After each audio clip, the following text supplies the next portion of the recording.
ተስፋ ያልቆረጥኩት ጌታዬ ባንተ ነው። አንድ ክርስቲያን የሚያሰኘው ምኑ ነው ካላችሁኝ ተስፋው ነው። ስለዚህ በየቀኑ የሰው ልጅ አንድ ኦርቶዶክሳዊ ክርስቲያን በየቀኑ ጠዋት ሲነሳ ማታም ሲተኛ ሁልጊዜ ይዞት መውጣት ያለበት የየቀን ስነ ምግባሩ ተስፋ ነው። በየቀኑ የተስፋ ሰው መሆን አለብን። ቀኑን ሙሉ ስማ አንተ እግዚኦ በተስፋ ባሕቲትከ አይደርከኒ አይደል ያለ ቅዱስ ዳዊት። አቤቱ አንተ ባለኝታ አሳድረኸኛልና ብሏል መዝሙር 5 ላይ መዝሙረ ዳዊት። ተስፋ የክርስቲያን ማደሪያው መዋያው ኑሮው ነው ተስፋ እና ተስፋ አንድ ስነ ምግባር ነው፣ የመንፈስ ፍሬ ነው። ልናፈራው የሚገባና በየቀኑ ሊኖረን የሚገባ ነው። ጠዋት ስንነሳ እንግዲህ ይሄን ትምህርት ሰምተን የለም ተምረናል። ጠዋት ስንነሳ ስለ ተስፋ አስበን እንወጣለን። ማታ ስንተኛ ስለ ተስፋ አስበን እንተኛለን። በተስፋ ደግሞ ተስፋን ማሰብ ብቻ ሳይሆን በተስፋ ምን ይበላችሁ ነው? ደስ ይበላችሁ፣ መደሰት ነው። ከዚያስ ምን አለ? ወለሕማምክሙ ተአገሱ፣ በመከራም ታገሱ ይላል። ተስፋ ያለ ሰው ትዕግስት ይኖረዋል። እናብራራዋለን። ለጸሎትክሙ ተጸመዱ፣ ለጸሎትም ትጉ ይላል። ተስፋ ከሁለቱ ጋር ነው የሚሄደው። ተስፋ ያለው ሰው መከራ ይታገሳል። ተስፋ ያለው ሰው ጸሎት አያቋርጥም። እነዚህ ሁለቱ ሦስቱ አብረው የሚሄዱ ናቸው። እንግዲህ ቅዱስ ጳውሎስ በዚህ ዓለም ጸንተው የሚኖሩ ስንት ናቸው ነው ያለ? 3 ምንድን ናቸው ነው ያለ? እምነት፣ ተስፋና ምንድን ነው? ፍቅር ነው ይላል። እምነት፣ ተስፋ፣ ፍቅር። እንግዲህ አሁን ዛሬ እየተማርን ያለ ስለ አንዷ ስለ ተስፋ ነው። ጸንተው የሚኖሩ 3ቱ ናቸው። ሁሉ ነገር ሲቀር መጨረሻ ላይ የሚቀሩት 3ቱ ናቸው። ስለዚህ ከ3ቱ አንዷን ተስፋን እንወቃት ነው። በጣም የሚገርመው አሁን ዓለም ሁሉ የተያዘበት ትልቁ መከራ ምንድን ነው?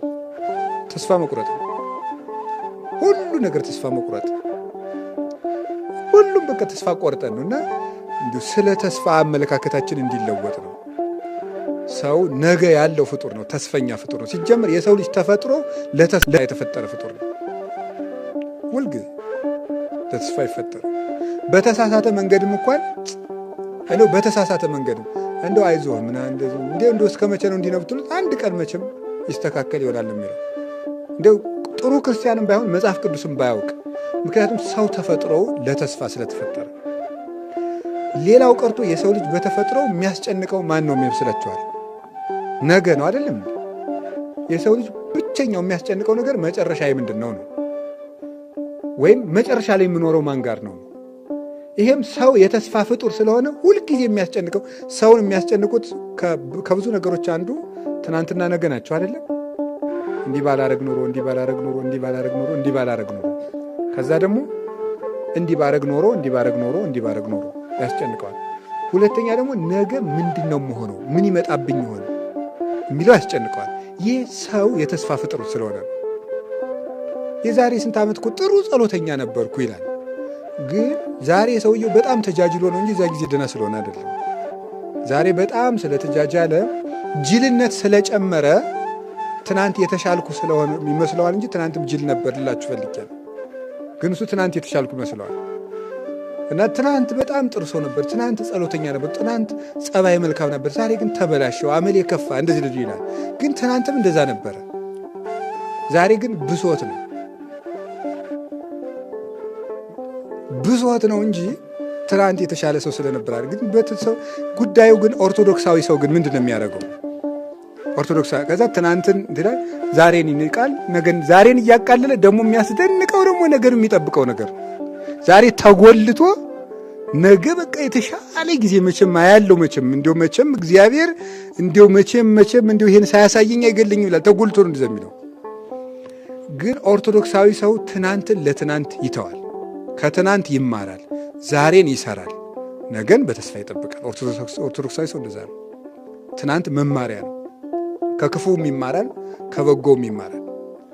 ዛሬን ደግሞ ይሰራበታል። የመዳን ቀን ዛሬ ስለሆነ ለነገ ደግሞ ተዘጋጅቶ ይጠብቃል። ተዘጋጅታችሁ ጠብቁኝ አይደል ያለ፣ ተዘጋጅታችሁ ኑሩ ስለተባለ ከትናንት ተምሮ በዛሬ ሰርቶ ለነገ ተዘጋጅቶ መኖር ኦርቶዶክሳዊነት መልክ ነው። የኦርቶዶክሳዊ መልኩ ነው። ተስፋ ነገ ነው ወይስ ዛሬ ነው? ለመሆኑ ተስፋ ምንድን ነው? ተስፋ ማለት አለኝታ ማለት ነው አይደለም? ተስፋ ማለት አለኝ ማለት ነው። አለኝታ ነው። ተስፋ ማን ነው? ተስፋ ማን ነው? እግዚአብሔር ነው። ተስፋ እግዚአብሔር ነው።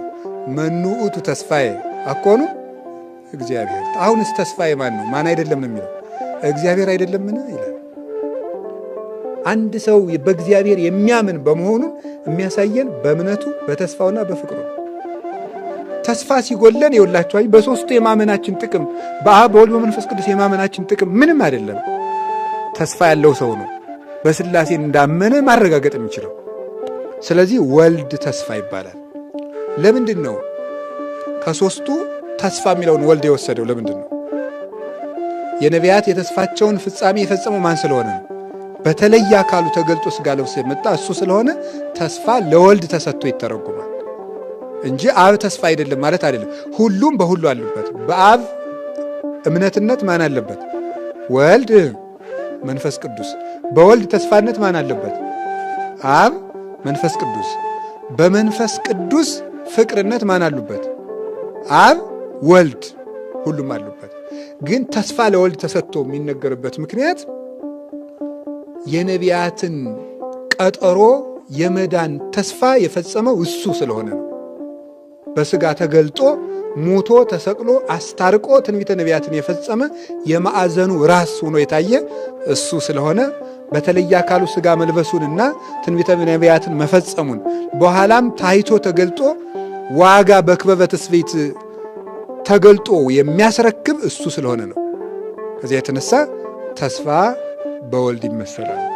ወይም ተስፋ ማለት ወልድ ነው እና እግዚአብሔርን ተስፋ ማድረግ ቅዱስ ዳዊትም ተስፋችን እግዚአብሔር እንደሆነ ነግሮናል። መዝሙር 26 ቁጥር 14 ላይ ምንድን ነው የሚለው? ተአገሶ ለእግዚአብሔር ወዕቀብ ፍኖቶ ወተሰፎ ለእግዚአብሔር። እግዚአብሔርን ተስፋ አድርግ ወተአገሶ ታገሰው፣ በርታ፣ ልብህ ይጽና ይላል። እግዚአብሔርን ተስፋ አድርግ። ስለዚህ ተስፋችን እግዚአብሔር ነው። እንግዲህ በተስፋ ደስ ይበላችሁ ማለት ምን ማለት ነው? ተርጉሙት። በማን ደስ ይበላችሁ ማለት ነው? በጌታችን በኢየሱስ ክርስቶስ ምን ይበላችሁ ማለት ነው? ደስ ይበላችሁ ነው። ፊልጵስዩስ ምዕራፍ 4 ቁጥር 4 ላይ ይህንን ገለጸው። ምን ብሎ? እብለክሙ ተፈስሑ ዘልፈ በክርስቶስ፣ ደግሜ እላችኋለሁ በክርስቶስ ደስ ይበላችሁ ብሎ ተናገረ። በተስፋ መደሰት ማለት ምን ማለት ነው? ወይም በክርስቶስ መደሰት ወይም ተስፋን አድርጎ መደሰት ማለት ምን ማለት ነው? አንድ ሰው ተስፋ አለው ሲባል ምን ማለት ነው? ተስፋ አለው ሲባል ምን ማለት ነው? የመጀመሪያው ሁሉን በሚችል በእግዚአብሔር እጅ ውስጥ እንዳሉ ማመን ማለት ነው። እግዚአብሔርን ተስፋ ማድረግ ማለት እሱ ነው። ተስፋ አንድ ሰው ተስፋ አለው ማለት ምን ማለት ነው? ሁሉን በሚችል በእግዚአብሔር እጅ ውስጥ አለሁ ብሎ ማመን ነው። እምነት የሌለው ተስፋ የለም። ተስፋ የሚጎድለው እምነት ሲጎድል ነው። እግዚአብሔር እቅፍ ነኝ ማለት ነው። ይሄ በተስፋ መደሰት ነው። በእግዚአብሔር እጅ ነኝ ማለት ከእግዚአብሔር ጋር እኖራለሁ ብሎ እግዚአብሔር አብሮኛል፣ እሱ ይጠብቀኛል፣ እሱ እጅ ላይ ነኝ ብሎ ማመን። ሁሉን በሚችል በእግዚአብሔር ካህሊነት ላይ መውደቅ ነው፣ ራስን መጣል።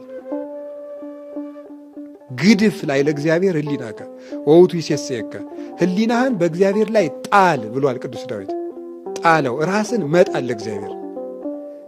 ለእግዚአብሔር ፈጽሞ አሳልፎ መስጠት ራስን፣ እሱ ነው ተስፋ ማለት። በእግዚአብሔር ጥበቃ ውስጥ መሆን። አንድ እግዚአብሔር የሰጠን ቃል ኪዳን ምንድን ነው? ሁልጊዜ አብሬያችሁ እሆናለሁ ነው። ይህን ሁልጊዜ መርሳት የለብንም። አብሬያችሁ እሆናለሁ፣ እኔ ከእናንተ ጋር ነኝ የሚለው እግዚአብሔር የሰጠን ዋስትና ነው። በዚህ ሁልጊዜ እርግጠኛ መሆን፣ እኔ ከእናንተ ጋር ነኝ የሚለው እግዚአብሔር ከእኔ ጋር ነው ብሎ ማመን ተስፋ ማለት እሱ ነው። እግዚአብሔር ከአባቶች ጋር ብቻ ሳይሆን ከኛም ጋር እንዳለ ማመን ነው። እግዚአብሔር ከአባቶች ጋር ብቻ ሳይሆን ከማን ጋር እንደሆነ ከኛም ጋር የሚኖር ነው እግዚአብሔር። መጽሐፈ ኢያሱ ምዕራፍ 1 ቁጥር 5 ላይ እንዲህ ብሎ ይናገራል። ኢትፍራህ በከመ ሀሎኩ ምስለ ሙሴ ከማሁ እሄሉ ምስሌከ ወኢያሃድገከ። ከሙሴ ጋር እንደነበርኩ ካንተ ጋር እኖራለሁ፣ አትፍራ፣ በመከራም አልጥልህም ማለት እግዚአብሔር ለሙሴ ነበር እንጂ እኔማ እንዳይል ከሙሴ ጋር እንደነበርኩ በዚያው መጠን ካንተ ጋር እኖራለሁ አለ። እግዚአብሔር ከአባቶች ጋር እንደነበረው ከኛ ጋር ይኖራል።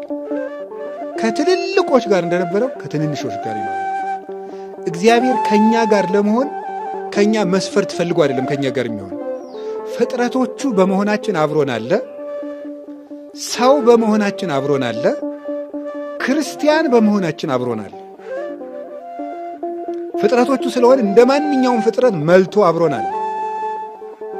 ሰው ስለሆን በአርአያው በአምሳሉ ስለፈጠረን በልዩነት ከኛ ጋር አለ። ክርስቲያኖች ስለሆን ደግሞ ተዋህዶን አብሮን አለ። ያን ነው ማሰብ። ከአባቶች ጋር እንደነበረው ከኛ ጋር ነበር። ከሐዋርያት ጋር ለሐዋርያትስ ምንድነው ያላቸው? የሰጣቸው ዋስትና አሁን ምንድነው? ወአነ እሄሉ ምስሌክሙ እስከ ሕልቀተ ዓለም፣ እስከ ዓለም ፍጻሜ እኔ ከእናንተ ጋር ነኝ። ሁልጊዜ እግዚአብሔር ለሰው ልጆች የሚሰጠው ተስፋ እኔ ከእናንተ ጋር ነኝ፣ እስከ ዓለም ፍጻሜ እኔ ከእናንተ ጋር ነኝ። እስከ ዓለም ፍጻሜ ጴጥሮስ አለ፣ ዮሐንስ አለ፣ በርቶሎሜዎስ አለ፣ ታዲዮስ አለ። ማን አለ? እስከ ዓለም ፍጻሜ ከእናንተ ጋር ብቻ አይደለም ከሚመጣው ትውልድ ጋር ሳልለወጥ አብሬ እኖራለሁ። ዕብራውያን ምዕራፍ 13 ቁጥር 8 ላይም ቅዱስ ጳውሎስ የነገር እንደዚህ ነው። ኢየሱስ ክርስቶስ ዘትማልም ወይም ወክማውት እስከ ዓለም። ኢየሱስ ክርስቶስ ትናንትም ዛሬም እስከ ዘላለሙ ድረስ ሕያው ነው፣ አይለወጥም። እኛ ኃጢአተኛ መሆናችን እግዚአብሔር ከኛ ጋር አብሮን እንዳይሆን አያደርግም። እንዳይዋሃደን ግን ያደርጋል። ተዋህዶን እንዳይኖር በክብር እንዳይገለጥልን ያደርጋል። እንዳይጠብቀን ግን አያደርግም። እውነት ለመናገር የበደል መጨረሻ እግዚአብሔር ከኔ ጋር የለም ማለት ነው። እንደዚህ ማለት ልብን ያደነድናል ይላል። ልብ ይደነድናል ይላል ቅዱስ ዮሐንስ አፈወርቅ በድርሳኑ ሲናገር። እግዚአብሔር ከኔ ተለይቷል፣ እግዚአብሔር አይምረኝም፣ እግዚአብሔር አይቀበለኝም፣ ከኔ የራቀ ነው ማለት ልብን ያደነድናል። ልብ ሲደነድንስ እስመ እምግዘፈ ልብ ይከውን ተቃርኖተ እግዚአብሔር። ልብ ሲደነድን ደግሞ እግዚአብሔርን መቃረን ይመጣል። ይሄስ ምን ያመጣል? ያንሳአስህ ማት እግዚአብሔር፣ የእግዚአብሔርን ማት ደግሞ ያነሳሳል። ልብን ማደንደን። ልብ የሚደነድነው ከየት ጀምሮ ነው ሲባል እግዚአብሔር ተለይቶኛል ከማለት። ቅዱስ ጳውሎስ በአንደኛ ቆሮንቶስ መልእክቱ ምዕራፍ 12 ላይ ሲናገር እንዲህ ይላል። ምናልባት ሰዎች እየጸለዩ ህልም ሊያዩ ይችላሉ፣ ራእይ ሊያዩ ይችላሉ፣ ጥያቄያቸው ሊመለስላቸው ይችላል። በጠሩት ቁጥር እግዚአብሔር አለሁ እነሆ ሊላቸው ይችላል። እኛ ግን ጠይቀን አልተሳካልን፣ ጀምረን አልተፈጸመልን ሊሆን ይችላል። የዛ ጊዜ እግዚአብሔር ትቶኛ እንላለን። ግን ምንድን ያለ አሃዊነ ኢንፈቅድ ትኩኑ አብዳነ በእንተ መንፈስ ቅዱስ። ወንድሞቻችን ስለ መንፈስ ቅዱስ ሞኝ እንድትሆኑ አልፈቅድም ይላል። ሞኝ መሆን ማለት ነው። ትርጓሜያችን ምን ይላል? መንፈስ ቅዱስ ከእናንተ ሳይለይ እያለ ተአምር ሲያደርግላችሁ ባለማየታችሁ ምክንያት ትቶኛል አትበሉ ነው። የጠየቃችሁትን ጥያቄ ስላልመለሰላችሁ፣ ያሰባችሁት ስላልተሳካ፣ የጀመራችሁት ስላልተፈጸመ መንፈስ ቅዱስ ትቶኛል አትበሉ ነው። መንፈስ ቅዱስ እየበደልንም አብሮን ይኖራል። እግዚአብሔር ሰውን ተለይቶ አያውቅም። ክደት ወደ ጸናበት መሄድ ለእግዚአብሔር ምኑ ነውና ነው የሚለው፣ ልማዱ ነውና ነው። እግዚአብሔር እንደውም ወደ እኛ ነው የሚመጣው። መጀመሪያ የታመመ ነው መድኃኒት የሚያስፈልገው። እሱም የተናገረ ይሄን ነው። ህሙማን ይፈቅድዎ ለዐቃቤ ሥራይ ወአኮ ጥዑያን። ባለመድኃኒትን የሚሹት የታመሙ ናቸው እንጂ ጤነኞች አይደሉም። ስለዚህ ጌታችን ኢየሱስ ክርስቶስ ቀድሞ ጴጥሮስን አነጋገረው። ጤነኛውን ዮሐንስን አይደለም ያነጋገረው።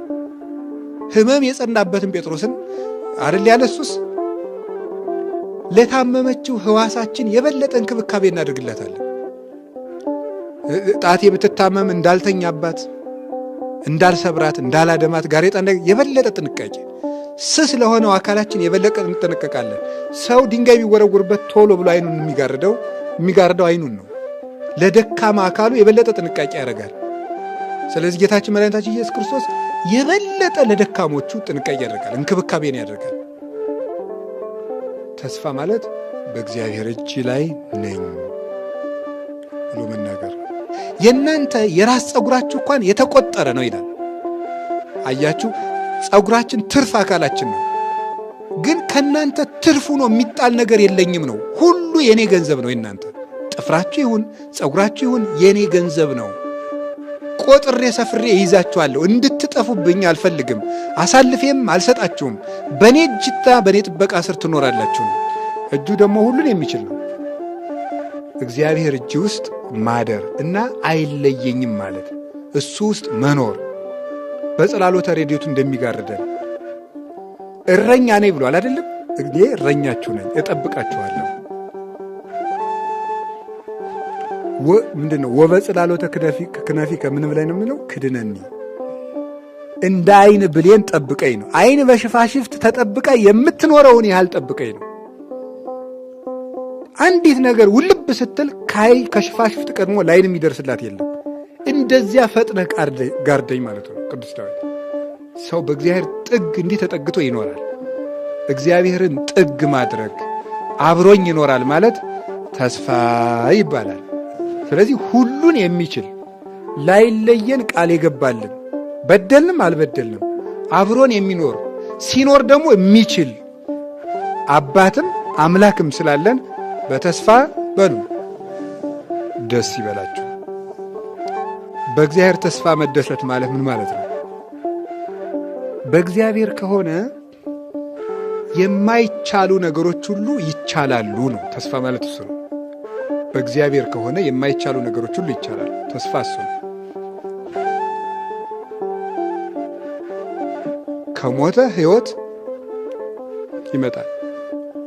ከበላተኛ መብል ይወጣል። ካለቀ ነገር የሚኖር ነገር ይመጣል። በእግዚአብሔር ሁሉ ይቻላል። እሱ ነው ተስፋ ማድረግ። የማይቻሉ ነገሮች በእግዚአብሔር ይቻላል። ኩሉ ይትካሀል ለዘየአምን ማርቆስ ምዕራፍ 9 ቁጥር 23 ላይ ይሄንን ማመን። ዓለም ሁል ጊዜ የምታሳየን ምንድን ነው? ያ ማለት ነው ችግሮች ውስጥ ሲሆኑ ችግሩን ትቶ ማንን ማሰብ ነው? እግዚአብሔር ማሰብ። ይሄ ነገር ያለቀ ነው የሚል ነገር ስናይ ለእግዚአብሔር እኮ ይቻላል ብሎ መታመን ተስፋ ይባላል። ዘይትካሀል በኀበ ሰብእ ይትካሀል በኀበ እግዚአብሔር። በሰው ዘንድ የማይቻል በእግዚአብሔር ይቻላል ብሎ ማመን ነው። በሰው ዘንድ የማይቻል በሐኪም ሊሆን ይችላል የማይቻል። ሐኪም ከሆነ አይቻልም። ንጉሥ ከሆነ አይቻልም። በሰው ዘንድ ያልተቻለ ግን በእግዚአብሔር ይቻላል። እግዚአብሔር ሰው እንደሚያይ አድርጎ አያይም ነው። እግዚአብሔር ሰው እንደሚያስበው አያስብም። እግዚአብሔር እንደ ሰው አድርጎ አይደለም የሚሰራው። እግዚአብሔር የሚያሰኘው ከሰው ውጪ በሆነ መንገድ ስለሚሰራ ነው። እኛ ከምናውቀው ኃይል በላይ ይሰራል እግዚአብሔር። ይህን የሚያደርግ እሱ ነው። በዚህ መታመን የማይቻሉ ነገሮች በእግዚአብሔር ይቻላል። ችግሮቻችን ውስጥ ሆነን እግዚአብሔርን ተስፋ ማድረግ ነው። በተስፋ መደሰት ማለት ዛሬ ነው አይደለም እንደ እግዚአብሔር። አሁን እግዚአብሔርን መከራ ውስጥ ሆነን ተስፋ እናደርገዋለን ማለት የሆነ ችግር ውስጥ ሆነን መቼም ችግሩን ያሳልፈዋል ብለን ነው አይደል ተስፋ የምናደርገው? አይደለም። እዚያው መከራው ውስጥ ሆነን ራሱ ማን አብሮን አለ ነው? እግዚአብሔር አለ ነው። 3 ደቂቅን ከእሳት ያወጣቸዋል ተብሎ አይደለም ተስፋ ማድረግ ማለት። እሳቱ ውስጥ ራሱ ማን አለ ነው? እግዚአብሔር አለ። ዳንኤልን ከአንበሳው ጉድጓድ ያወጣዋል ማለት አይደለም ተስፋ ማለት። አንበሳው ውስጥ ራሱ ማን ጋር ነው ያለው ነው? እግዚአብሔር ውስጥ ነው ያለው። ዮናስን ከአሳ አንበሪ ሆድ ውስጥ ያወጣዋል ማለት አይደለም ተስፋ። አሳ አንበሪው ሆድ ውስጥ ራሱ ማን አለ ነው አብሮት? እንዳይቆረጥመው የሚያደርገው ማን ነው? እግዚአብሔር ነው። እስከሚወጣም እንዳይቆረጥመው ያደረገው እግዚአብሔር ነው። እግዚአብሔር ችግሮቻችን ማሳለፉ ሳይሆን ችግሮቻችን ውስጥም እንድንቆይ የሚያደርገን እግዚአብሔር ነው። ያለ እግዚአብሔር እነዚያ ችግሮች ውስጥ መቆየት አንችልም ነበረ። አንድ ቀንም 1 ደቂቃ መቆየት አንችልም። እግዚአብሔር በችግሮቻችን ለዚህ ነው ካንተ ጥላ ተጠግተን በጠላቶቻችን መሃል በሰላም እንኖራለን የሚለው ኤርምያስ ተረፈ ኤርምያስ ምዕራፍ 4 ላይ ሲናገር እና እግዚአብሔር ጥላ ነው የሚባለው እዚያው ውስጥ ቦታ ማስለቀቅ ሳያስፈልገው እሳቱን ጠል ያደርገዋል፣ እሾሁን ምቹ ስፍራ ያደርገዋል። እግዚአብሔር ቦታ መለወጥ አያስፈልገውም፣ እዚያው ውስጥ ሰላም መስጠት ይቻላል። እግዚአብሔር ሙሴን ለማሳደግ ሙሴን በደመና ጭኖ እስራኤል መውሰድ አይጠበቅበትም። የጠላቱን ቤተ መንግሥት መኖሪያ ማድረግ ነው እግዚአብሔር የሚችለው ሳይጠበቅበት እዚያው ውስጥ። ስለዚህ እግዚአብሔርን ተስፋ ማድረግ ማለት በቃ ያሳልፍልኛል እግዚአብሔር አንድ ቀን ማለፉ አይቀርም ሳይሆን አሁን ራሱ ማን ውስጥ ነኝ ነው። እስኪ ተናገሩ ሁላችሁ። አሁንም እግዚአብሔር ውስጥ ነኝ ብሎ ማሰብ የሚገባል። እግዚአብሔር በቃ ቆይቶ ሲመጣ ነው እኛ ተመስገን እግዚአብሔር እንደው አሳልፈልኝ። መጀመሪያስ ማን ነው ሲያደርግልን የቆየ? እውነት ለመናገር እኛ እኮ የሚመስለን ችግሮችን እኛ አልፈን ዋላ እግዚአብሔር ያሳልፈልን የሚመስል መጀመሪያ ብቻችን እንደው ስንጣጣር ቆየን፣ እግዚአብሔር መጨረሻ ላይ መጥቶ ሳብ አረገን ነው። እዛ አይደለም። መጀመሪያም እግዚአብሔር እቅፍ ውስጥ ነበር። ያንን ነው ማሰብ። እግዚአብሔር ተስፋችን እሱ ነው። ፈተናዎቻችንን በጎ ዕድል አድርጎ ይለውጣቸዋል። በተስፋ መደሰት ማለት እሱ ነው። ችግሮች ሲመጡ አይ መከራዬ ከማለት ይልቅ እዚህ ውስጥ እግዚአብሔር የሚያመጣው ደስታ አለ ብሎ መቀበል፣ በዚያ መደሰት ነው። መከራውን እንደ በጎ ዕድል። ለምንድን ነው መከራን አባቶቻችን የሚወዱት? መከራው በጎ ዕድል ስለሆነ ነው። በጎ ዕድል አድርጎ ነው የሚወስደው። በሽታ ይሰጥና በበሽታው ምን ያደርገናል? በረከት ይሰጠናል። አይሰጥም? ይሰጣል። ይሰጣል? አይሰጥም? ቅዱስ ጳውሎስ ውጋት ነበረበት። በውጋቱ ውስጥ ምን ሰጥቶታል? ጸጋ ሰጥቶታል። የሚያስጨንቀውን የራስ ምታትና ውጋት የጸጋ መቀበያ አድርጎታል። እንዲሁም ፈውሰኝ ሲለው ይሄ ከለቀቀ ጸጋው ይለቅሃል፣ ጸጋዬ ይበቃሃል አለ።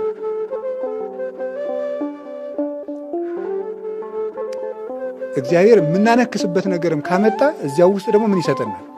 በረከት ነው። እግዚአብሔር ወገኖች እንደው ዓለም ከምትሰጠን እግር እግዚአብሔር የሰጠን አንካሳነት አይሻልም? ይሻላል። አዎ እግዚአብሔር ብዙ ጸጋን ለመስጠት ብሎ ነፍስን ምን ያደርጋታል? ወደ ብዙ ጸዋታው መከራ እንድትገባ ያደርጋታል እና ወደ መከራ ይለውጣል። ውርደቶቻችንን ወደ ክብር መለወጥ ያውቅበታል። የምሬን ነው የምነግራችሁ። ወደ ክብር ይለውጣቸዋል። እንደ በጎ ዕድል እዩዋቸው። እቤት ቁጭ ብለን እግዚአብሔርን ካላወቅን ተሰደን እንድናውቅ ያደርጋል እግዚአብሔር። ሁሉንም ለበጎ ነው የሚያደርጋቸው የሚባለው ለዚህ ነው። እና መከራ ሲመጣ ደስ ብሎ እግዚአብሔር ይመስገንና ቅዱስ ዳዊት ምንድን ነው ያለው? እምንዳቤ አርሃ በሊተ ከመከራ የተነሳ ምን አለልኝ ነው ያለው? አስፍቶ ሰጠኝ፣ አሰፋልኝ ብሎ ተናግሯል። እግዚአብሔር ክፉ ወጥመዶችን ወደ መልካም ዕድል ስለሚጠውጣቸው በተስፋ በሉ ምን ይበላችሁ? ደስ ይበላችሁ። የማይረባ ማንነታችን ወደ ትልቅነት ስለሚለውጥልን እግዚአብሔር ደስ የሚለን ተስፋ ይሄ ነው። ወደ መጨረሻ ያመጣሁት እንደውም ትልቁ ነው። እውነት ለመናገር ትልቁ ተስፋችን የማይረባ ማንነታችን ስለሚለውጥልን ተፋቅሮ ያስተኤግስ ፍቅር ትዕግስትን ያደርጋል። ፍቅር ተስፋን ያደርጋል። በሁሉ ተፋቅሮ በሁሉ ያስተአምን ይላል። ተፋቅሮ ወይም ፍቅር በሁሉ ተስፋ ያደርጋል። ሁለተኛ ቆሮንቶስ ምዕራፍ 13 ቁጥር 7 ላይ ሲናገር ፍቅር በሁሉ ምን ያደርጋል የሚለው ተስፋ ያደርጋል። ፍቅር በሁሉ ተስፋ ያደርጋል። እንዳትረሱ። ፍቅር በሁሉ ተስፋ ያደርጋል። ፍቅር በሁሉ ተስፋ ያደርጋል ማለት ምን ማለት ይመስላችኋል? የማይረቡ ሰዎችንን ተብሎ በቃ ገሌ ተመልሶ አይረባም። እንግዲህ አየነው፣ እንግዲህ እንደው ገሌን አየነው የሚባል ሰው ተመልሶ ትልቅ ሰው ይሆናል። በማን ንገሩኝ እንጂ በእግዚአብሔር ይሆናል። በእግዚአብሔር ትልቅ ሰው ይሆናል። የማይረባ ሰው ማለት ነው። የማይረባ ሰው ትልቅ ሰው ይሆናል። በመጠን በእድሜ ልትወስዱ ትችላላችሁ፣ በደረጃ ልትወስዳላችሁ፣ በማዕረግ ልትወስዱ ትችላላችሁ። ሰው የናቀውን ሰው እግዚአብሔር ትልቅ ሰው ያደርገዋል። የሚያስደንቀው ይሄ ነው። ያልተጠረጠረ ሰው ትልቅ ሰው ይሆናል። ያልተጠረጠረ ሰው በእድሜያችን ይሁን በማነሳችን ይሁን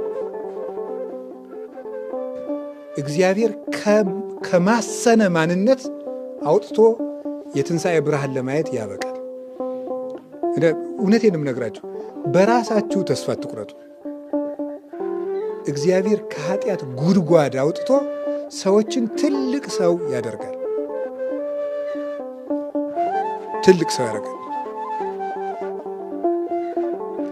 እና ደካማ የነበረውን ምንም እንደው ለጽድቅ እዚህ ግባ የማይባለውን ሰው ክርስቶስ ከለወጠው ጣዕም ያለው ይሆናል። ጣዕም የሌለው ሰውዬ ቁልቁል የወረደው ማለት ኃጢአት አውርዶ የሚጥል ነው። ውሃታችን እንደሚፈስ ሰዎች ከክርስቶስ ሲለዩ የወረዱ ይሆናሉ። ወድቀው መቀመቃት ይወድቃሉ።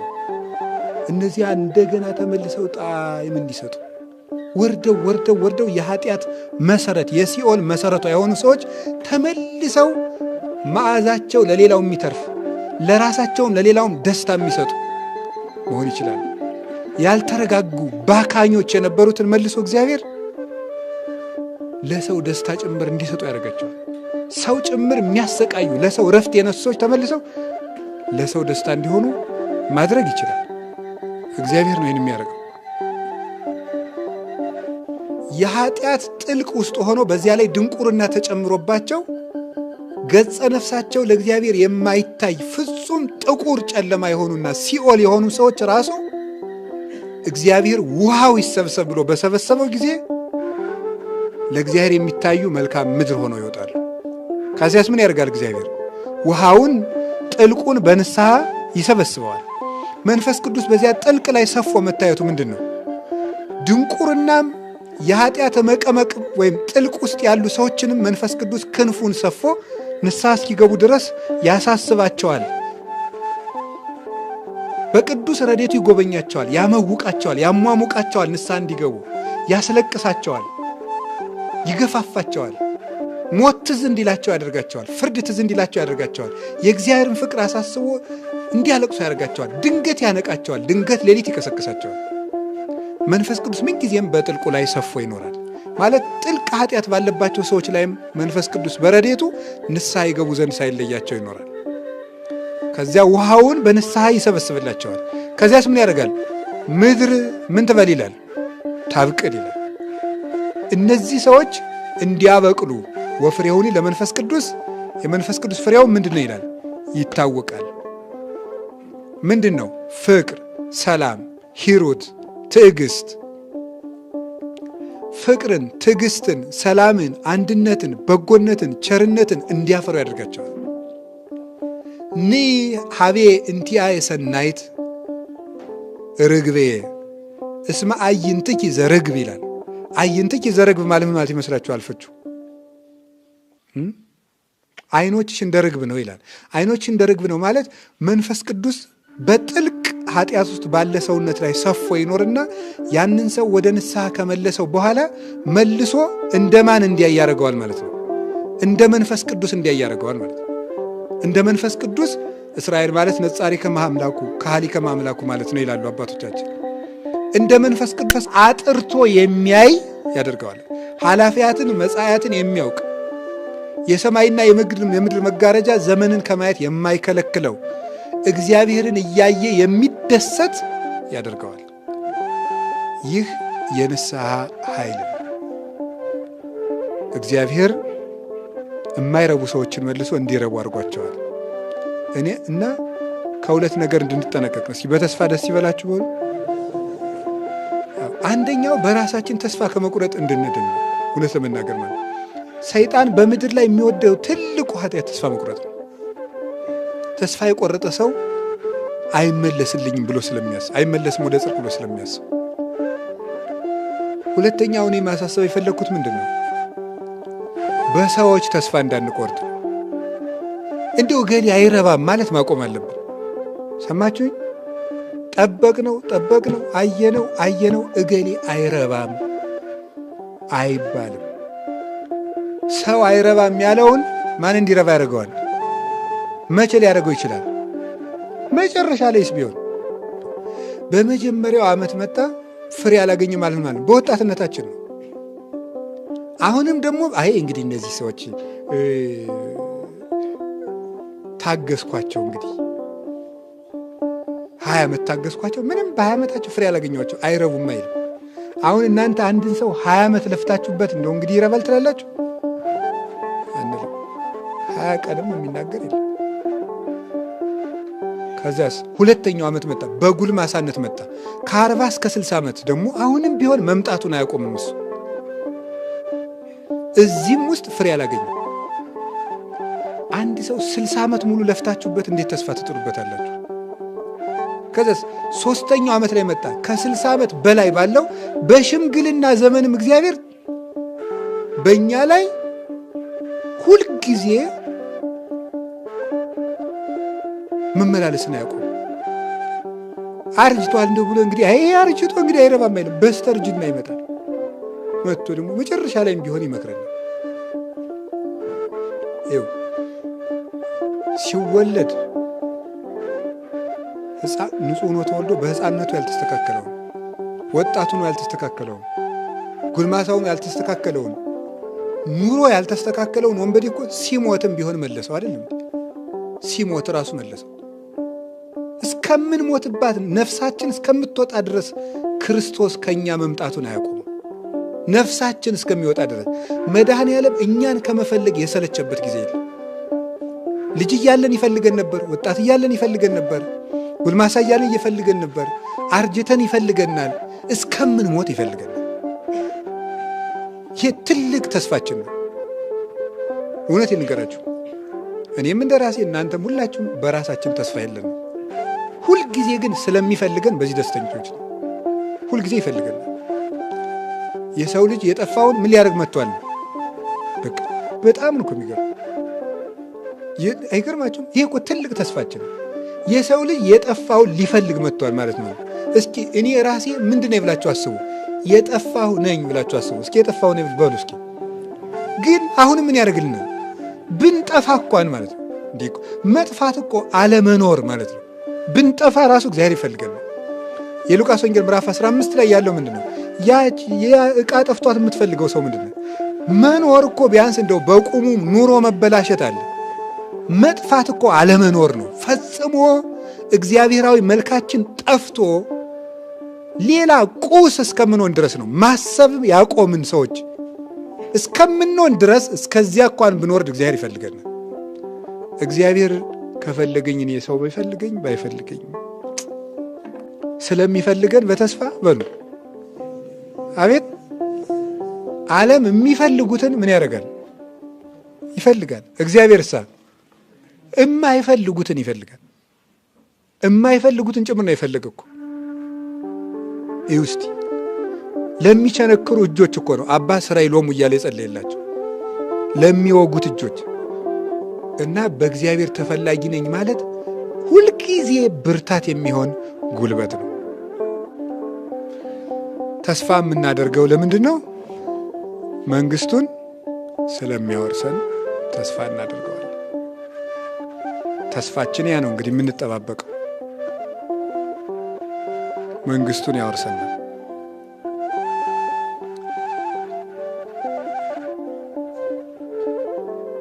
እና ያንን ተስፋ ስለሰጠን ደስ ይለናል። የመንግስተ ሰማያት ሰዎች ስለሆን ማለት ነው። የመንግስተ ሰማያት እድል ስላለን ደስ ይለናል። እንዴት አንድ ቃል ገብቶልናል። መጥቼ ምን አደርጋችኋለሁ ብሎ እወስዳችኋለሁ ብሎናል። ከዛስ እወስዳችኋለሁ ብቻ አይደለም፣ መጥቼ ወስዳችሁና የሆነ ጥሩ ቤት አኖራችኋለሁ አይደለም ያለ። ምንድን ነው ያለ? ከእኔ ጋር ትኖራላችሁ። ደስ ነው የሚለው እኮ አይላችሁም? ንገሩኝ እንጂ ማለት ኃጢአት ስንሰራ ብንረሳውም እስቲ ባይሆን አሁን ደስ ይበለን። ባይሆን ከማን ጋር ትኖራላችሁ ነው ያለ? ከኔ ጋር ይህ በጣም ነው ደስ የሚለው። እሱ ጋር የመኖር እድል እውነት ነው ማየት እንኳን ድፍረት የሌለን ሰዎች እሱ ጋር የመኖር ይገርማል እኮ። እንዲሁ ከክርስቶስ ጋር መኖር እንዴት ያለ እድል ነው በእውነት። ከሱ ጋር ለዘላለም ሳይለዩ መኖር። መንግሥተ ሰማያት አውርሳችኋለሁ ከሞት አድናችኋለሁ ቢለን እሱም ድንቅ ነው። ግን ይሄ ባልደነቀን የሚደንቀ ግን ማንኛውም ሰው ከንጉሱ ቤት ከንጉሱ ጋር እኩል ይኖራል። የንጉሱ ጎረቤት ሆኖ አይደለም የሚኖረው፣ ከንጉሱ ጋር አብሮ ያድራል በአንድ ቤት ውስጥ። ማንኛውም ሰው። ይሄ እግዚአብሔር ለሰው ልጅ የሰጠው ትልቅ ስጦታ ነው። አንድ ንጉሥ የፈለገ ሰፊ ቤተ መንግሥት ቢኖረው አንድ ቤት ውስጥ ከሁሉም ባለሟሎቹ ጋር ሊያድር አይችልም። እግዚአብሔር ግን ካህሊ ነውና ከሁላችን ጋር እኩል አብሮን ያድራል መንግሥተ ሰማያት ውስጥ። በጣም የሚያስገርመው ደግሞ ያችን መንግሥተ ሰማያት ለመውረስ ኃጢአተኛ ብንሆን እንኳን እስከ ቀዝቃዛ ውሃ ድረስ ወርዶ ሊሰጠን ምን ብሎልናል? ቃል ገብቶልናል። እንግዲህ ከዚህ በላይ ምን ያርግ ትሉታላችሁ? ውሃ። አሁን ውሃ ሲል ውሃ አምጡና መንግሥተ ሰማያት እንኳ አንዳንድ ሊትር ውሃ አምጡ ማለት ነው አይደለም። ውሃ ሁሉ ያገኘዋልና የተናቀ ነገር ነው። ትንንሽ ነገሮቻችሁን ይዛችሁም ቢሆን የኔ ፍቅር ከጸናላችሁ ትድናላችሁ ነው እንጂ ስለ ውሃ አይደለም ማውጋት የፈለገ። ውሃ የተናቀ እንደሆነ በትንንሽ ነገሮቻችሁ እንኳን እኔ ከእናንተ ትልቅ ነገር አልፈልግም ነው የምፈልገው፣ እናንተን ነው። ባላችሁ ነገር መንግሥቱን መውረስ ትችላላችሁ። እውቀት ካለ እውቀት፣ ከሌለህም ሰውነትህን።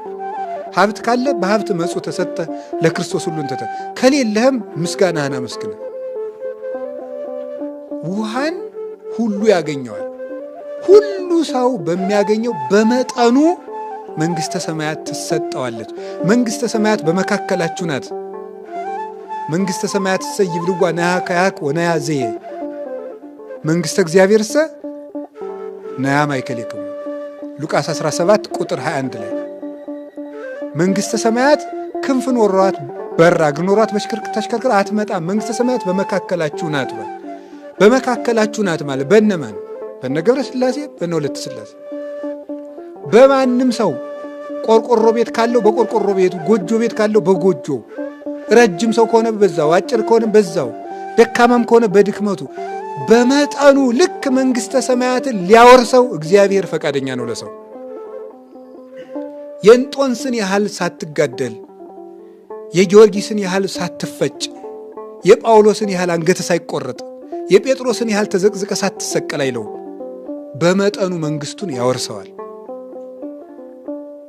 በቁራሽ እንጀራ ያወርሰዋል። መረቡን ብቻ ሰጥቶ ያወርሰዋል። እንደ ጴጥሮስ ሁለት ድቃቂ ሳንቲም እንደጣለችውም ባለችው ነፍስና ሥጋውን ብቻ ይዞ በመቅረብ በሕሊናው እግዚአብሔር መንግሥቱን ያወርሰዋል።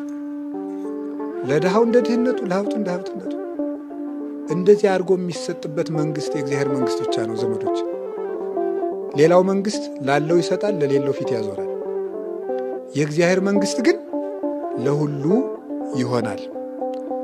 በተስፋ ደስ ይበላችሁ። እንደ ነገሩ ሁነን ብንኖርም ወንሴፎ ምንን ተስፋ እናደርጋለን?